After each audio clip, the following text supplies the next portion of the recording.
ঢাকা বিশ্ববিদ্যালয় ডাকসুর মারা খাওয়া ভিপি, প্রধানমন্ত্রীর গাড়ির পিঠে কুত্তার মতো দৌড় বাড়া বীরও কাবি,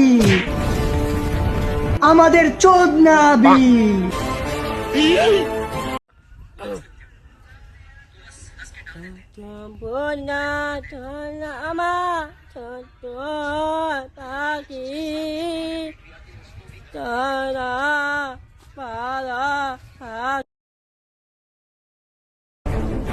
ঢাকা বিশ্ববিদ্যালয় ডাকসুর মারা খাওয়া ভিপি, প্রধানমন্ত্রীর গাড়ির পিঠে কুত্তার মতো দৌড় বাড়া বীরও কাবি,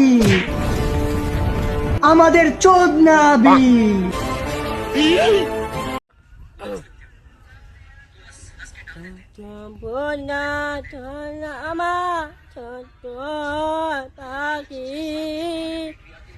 তারা